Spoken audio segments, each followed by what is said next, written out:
Thanks a lot, AAFT, Arohi, everybody out there, for calling me for this webinar, which is extremely interesting and on a topic that is very, very close to my heart, and I'm sure yours as well. As we go through the next, say, 30 to 40 minutes of an experiential and invigorating journey, I'm sure we all of us have takeaways and insights and learning, all of us that have gathered here. Thank you so much, and let's hop on to the journey. Okay, thank you so much, Arohi. So let's start the webinar. Now, the topic for today's webinar is cognitive architecture, designing spaces for human well-being. Next slide, please. So, why is this topic important? Why are we discussing this? Why is it pertinent to talk about this? What are we going to learn today? We're going to explore the intersection of design and human psychology, how human perception shapes design thinking, the various principles from neuroscience and neuropsychiatry that shapes our emotions and hence our built environments. Examples from architecture, including some real-world examples from my projects, as well as some research happening in my studio. And then some real-life applications, which includes 2 international case studies. Next slide.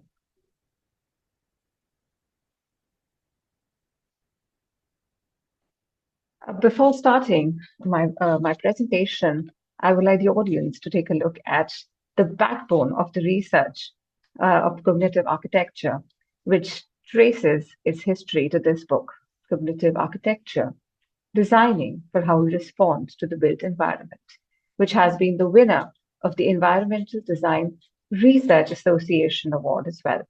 In this book, the authors review the new and the latest findings in psychology and neuroscience to help all architects, designers, and planners, basically all of us here, to understand human behavior and hence our response to the built environment. Next slide.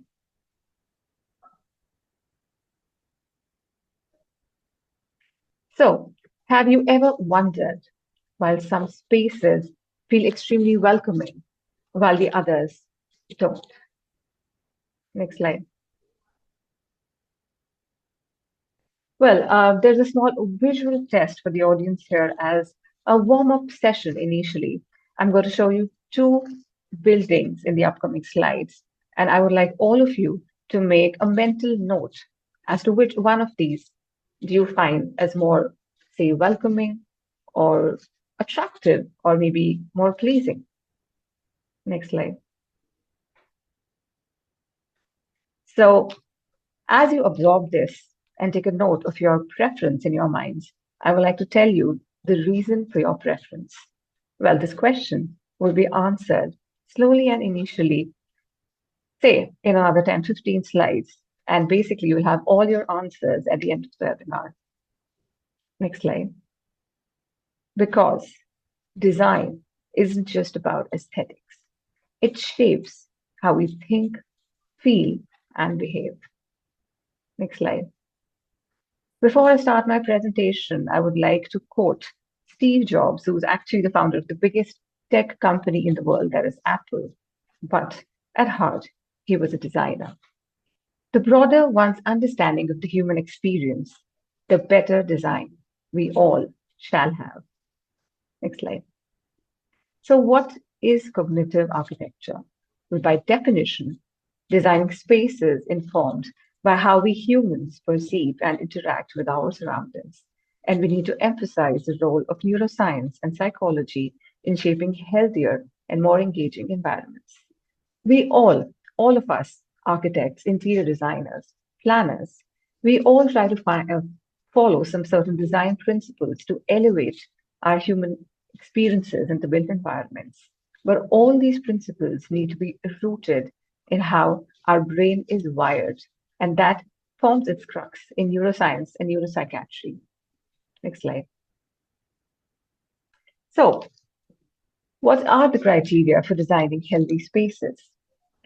Of course, you need abundant daylighting. fresh air and ventilation, thermal and acoustic comfort, indoor air quality, especially in today's time, and of course, last but not the least, aesthetic pleasure. But is that enough? Let's find out in our next slide. The biggest challenge that all of us designers have that people should not become cognitively disengaged, and we constantly need to produce some kind of novelty and change because buildings should not be just about spectacle. They need to impact our senses and our disposition as basic sensibilities as mammals. And that is why cognitive sciences and the psychological impact of built environment is extremely pertinent for healthy design. How are our brains wired to perceive spaces? Next. So after a lot of this discussion on cognitive design, I'm going to lay for you some very basic 5 principles that have compressed from my research in the next slide. To my audience out there, there's a very complicated jargon of words that are going to come towards you, but I request all of you to be patient because in the upcoming slides, I would be explaining each of them with the help of illustrations and visual imagery, and I'm sure it's going to be very interesting. So, the research in cognitive sciences shows that the morphology of our human brain has roots in certain particular orientation principles and patterns that influence our psychology. First is the phenomena of thigmotaxis, that is the attraction to edges of spaces and not the center. The second is the human affinity to bilateral symmetry and curves. Third is pareidolia, which I know is the most complex word that you might have heard today. It means that the mind makes illusions from random data. The fourth, obviously, very broadly discussed, is golden ratio. And last but not the least, how nature shapes our minds and provides us psychological comfort, and natural shapes, motives, processes, and patterns forms the basis of the cutting-edge research and the projects that are being done worldwide. Termed as, say, biophilic design, or you say biomimetic architecture, or biomorphic design. Next slide, please. Coming to Thigmotaxis, it is a wall-hugging trait, as we say. Large open spaces, if you go to any kind of urban squares or say any restaurants or spaces, you will see that large spaces are usually avoided by people in the favor of edges that can offer a lesser vulnerable position. This behavior is called as thigmotaxis. Can you please go to the next slide? I would like to elucidate what I was saying in the form of these images, because we always, as humans, feel more safe and comfortable at the corners than at the center. Next slide, please. As I was giving the example of a restaurant. Now, how does this knowledge help us as designers? Of course, it helps us in spatial planning and designing urban spaces. Next slide. Bilateral symmetry and curves. Symmetry creates a sense of rational order and calm logic. And that is why it was a favored aesthetic of the ancient Greek and Roman architecture. Next slide. As you can see, too much of asymmetry can actually result in a space that feels extremely unbalanced and potentially uncomfortable. And that is a distressor for our mind. Next slide. Coming to talk about curves, there is again some visual imagery that I've shown on the screen. So I would like to ask the audience, don't you think that these are preferred? Say watches with circular faces instead of rectangular ones, or say letters rendered in a curly font, or say couches with smooth cushions. I'm sure all of you, by default, will be liking the more curvaceous dental floss instead of the boxed one. Why is this? Because the type of contour a visual object possesses has an extreme critical influence on my attitude towards that object. How does this knowledge help us in our built environment? Curves have a tremendous psychological impact. They can reduce stress, promote relaxation, easing our brain's threat response. Next slide. Talking about the golden ratio, I'm sure this is pretty popular. The golden ratio is a magical number of 1 is to 1.618 that is found in nature in terms of the Fibonacci series, which you guys could research later on. On the screen, you see some examples, some very, very popular examples of architectural marvels using golden ratio as a proportioning system. You see the Taj Mahal, the Parthenon in Greece, Villa Savoy by Corbusier, Piet Mondrian's very famous painting. And of course, ancient mosques and their courtyards were also proportioned according to the golden ratio. Why is this information important to us? Because golden ratio symbolizes beauty, balance, and symmetry, which we all need to learn as designers. Next slide. So why do you feel that this building is repulsive? Because all of whatever we've talked about, this building is lacking in it. The building lacks in symmetry, scale, and detail, and a lack of variety of scales that our mind reads information is needed to keep us alive. Next slide. Well, the fourth one, which is looks like a very complicated word, but it's not, called pareidolia. So what do you guys see on the screen? Well, I can see, say, a hand in the sky, or maybe a human image on a Coke can, or say a smiling face in a speedometer. Some of you would also see a shark face in an aircraft. What does this mean? Next slide. This means that faces engage us emotionally. You know, at Amazon, they know exactly which book cover works and which one does not, because they know that the number one thing that people click on is the human face, while the second one is a pet. Next slide. Face-like objects engage us emotionally, and we are automatically drawn towards it. So I'm going to show you some more buildings, and you will automatically understand what I'm saying. Next slide. You would automatically feel drawn to these houses. I would also be showing you an example of this in a particular project of mine later on. So yes, as I said, last but not the least, is how we can explore the natural world in our indoor environments. Why healthier architecture must strive to copy nature's organizational patterns. What you see on the screen is, say, some furniture that's derived from, say, a leaf or sand dunes, or maybe some visual imagery of butterflies and birds. I also see a floor lamp that is derived from a flower and a lamp that is derived from pebble stones. I think I would like you all to ask this question to yourselves, that do you feel psychological relief on seeing objects that are derived from natural forms? Again, there's a very beautiful flower which inspires a sofa set. Next slide.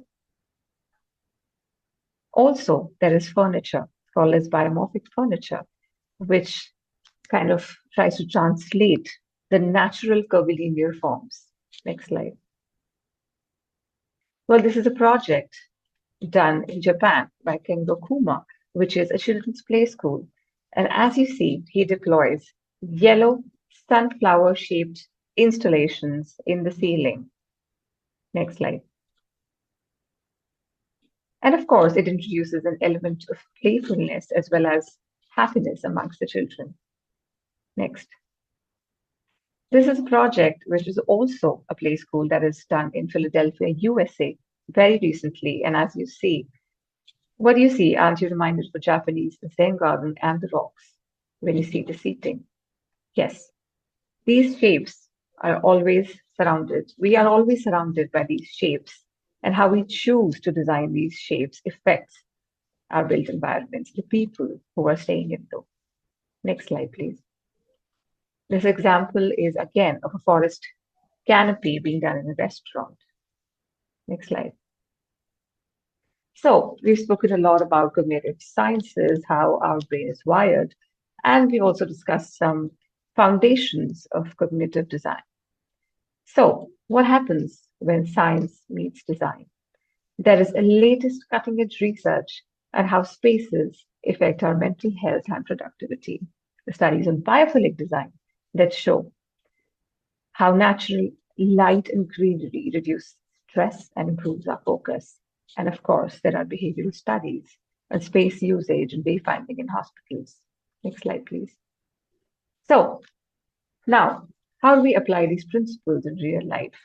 I'm going to go through some of my projects and my research work in which we try and apply some of these principles.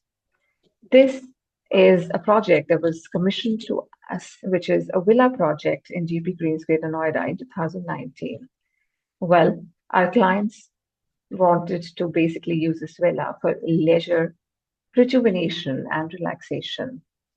What you see here is an amalgamation of greenery, moss walls, stone textures. Next slide, please. Wooden textures and a circular canopy, a green canopy. Next slide, please. When you enter the terrace, you are fully immersed in nature. Next slide. This is an example of a lounge in the same villa where we try to emulate certain patterns found in nature. In the wallpaper and so the artwork that forms a background to this lounge, you would be also seeing a leaf-shaped table in the center, as well as the seating is inspired by a honeycomb pattern that we often find in nature as well. Next. This is a typical view of the dining area in which we're trying to enhance the dining experience by giving a green wall as well as using foliage, which is compressed inside the dining table. Next slide, please. Some views of the dining again. Next slide. Well, this is a 40-room hotel that was one of our earlier commissions. And the sole reason for showing this project is to showcase how natural light is extremely important and how it elevates our mood and improves our experience inside spaces. Next slide, please. This project is 100% daylit, and there is absolutely no use of artificial lighting anywhere throughout the day in this project. And as you can see, we've again used natural wooden and stone textures. Next slide. This is the reception area, fully inundated with natural light. And of course, there is a very interesting play of light and shadow, which also provides variety. Next slide. This is, again, a very simple hotel room, but the heroes of the design, or I say the stars of the design, are only natural light and views of the green along with the wooden textures. Next slide. This again is the the restaurant area. I would like to also mention that along with bringing in the natural daylight, we take care of the heat gain as well as to how we do the massing in the cantilevers of this building. Next slide, please. Yes, this is again a view of the courtyard and the greens overlooking the hotel. Next slide, please. Now, this is an installation which has been very recently completed by us at the Expo Mall, Greater Noida. We were commissioned to design a hotel room mock-up for our clients. And we chose to go outside of the very stereotypical, mundane and sterile hotel rooms that we kind of see all the time, in which the guests don't feel any connection to the natural world inside those boxes. The theme has been coined by us for this installation as desert tranquility. As you will see, there's a sunset-shaped wallpaper, and along with very terracotta, burnt orange, and wooden texture tones, we strive at having very warm and tranquil atmosphere in this setup. Also, you can see how curvilinear, free-flowing lines have been used to design all the products, be it the bed or the rugs. Of course, not to miss the flower-shaped lamp as well. Nature transpires and inspires everything in this extraordinary setting. Next slide. Well, this is a one bedroom in a penthouse done by us 2 years back. And again, in this, we try to create a forest-like setting as this bedroom was done for the elderly people in the house who don't go out due to a lot of physical ailments. We try to create an atmosphere for them in which they would feel as if they're always connected to the forest and the trees and the natural world. There is a very inspiring, sorry, previous slide. There's a very inspiring forest-shaped wallpaper along with the mountain bag, and you can see some elements thrown in, like side tables that are inspired from tree trunks, as well as softness in the carpets. Next slide, please. Well, this is also an image from the same project, but we just try to do some flower-shaped chandeliers in this one because the space needed to be a bit more luxurious. Next slide, please. Oh, this is a very amazing one-room transformation done by a studio. I would like to go to the next slide so that you can see the transformation. This very dull, dark, and insipid room, next slide, please, was converted into this very vibrant, gleaming with light kind of a room. Again, as you see, we're trying to bring in a gradient of blue, which means we're trying to bring in a canvas of sky inside, along with, as the teenage girl says, a dreamy, starry night. Next slide, please. Again, to show the transformation of how an artificial sky can change a space inside. This also, again, is a one-room transformation done by us for a little kid.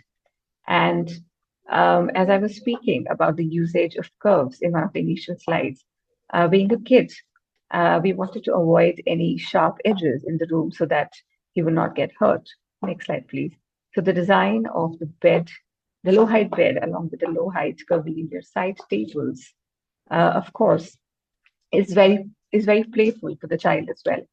Next slide, please. Also, at times in certain projects, the product design is the hero of the ship. And that is why a very specifically designed car installation and this assembly of the side table is particularly engaging for the kid who uses this to study. And of course, his interest in using the entire assembly and for his activities goes up. Next slide, please. This is an upcoming project in our studio that we are still exploring. It is a hospital interiors in Greater Noida. And I believe that there is maximum psychological distress in a hospital setting. So our initial concept started with using marine life as an inspiration. Next slide, please. So as we see that we are trying to mimic marine life and natural ocean flows, and these are some options that have been made. And I think a very particular striking feature is the reception desk, which I would like to talk about later. Next slide, please. This is the waiting area that we are designing. Again, you see a marine light-shaped wallpaper. Next slide. And we're trying to explore the flowing pattern in terms of how fishes interact in the oceans and something that can give a sense of momentum in the space. Next slide.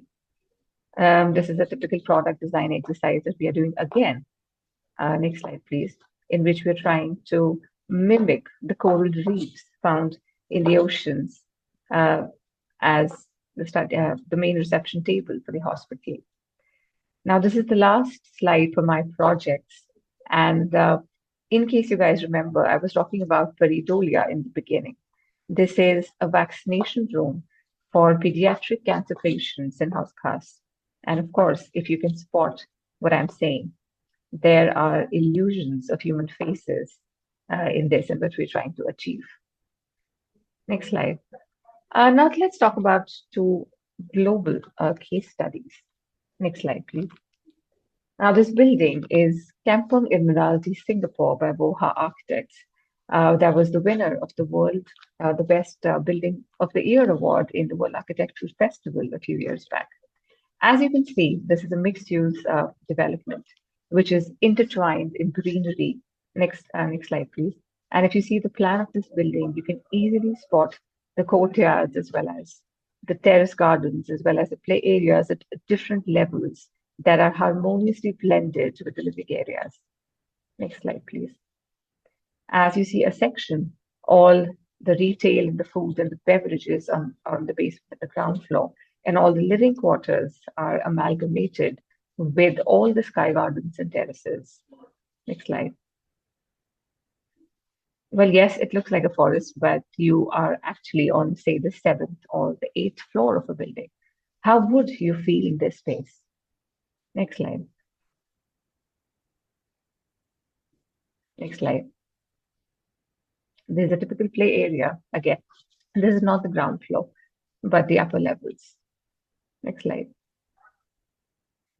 There are also apartments for the elderly and the aging population in this building, and as you can see, the kind of spaces that have been created at the upper floors for the elderly people, in which you can have direct views to all the terraced gardens. Also, there's a lot of biodiversity in these trees that I've seen in some research papers that is attracting a lot of butterflies and insects. And so there is this mini forest that's being created inside this residential development. Next slide, please. Well, this is one of the famous buildings.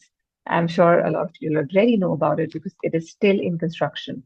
It is the Sagrada Familia in Spain by the master architect Antonio Gaudi.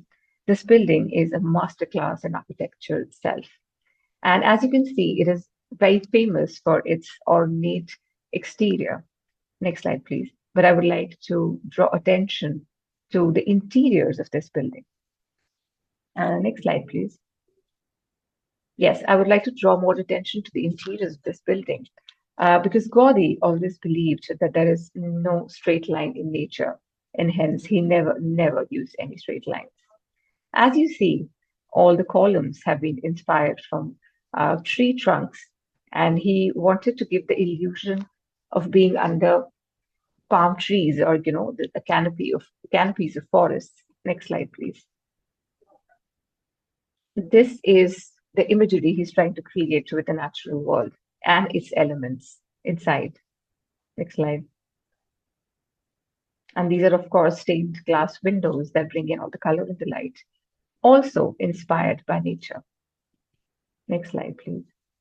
There is a lot of ornamental details also inspired from the natural world. Next slide. Yes, next slide. Next slide. So, what is the future of cognitive architecture? Well, advances in virtual reality and artificial intelligence is the way to go for all of us here, right? So, a lot of immersive tools like Enscape and Twinmotion allow architects to evaluate spatial comfort, lighting, a lot of elements pre-construction, and we can identify a lot of stress points beforehand. And a lot of tools like the Autodesk generative design can create optimized data-informed iterations, which can predict the design's impact on well-being and productivity. And of course, there is integration of sustainability with cognitive design now. So, what are the key lessons from today? Next slide. Design is a balance of form, function, and human psychology, and applying cognitive principles creates healthier and more engaging spaces. And the most important, observation and empathy are vital for future designers, that is you. Next slide. So what kind of a designer do you strive to be? The spaces that you design will shape how people live, work, and feel. So let's make them count. I would like to end the webinar by my favorite quotation from Aristotle. The aim of art is to represent not the outward appearance of things, but their inward significance. Thank you very much, ladies and gentlemen, for taking time out for this webinar, and thanks to AAFT for calling me here. And all the best to everybody.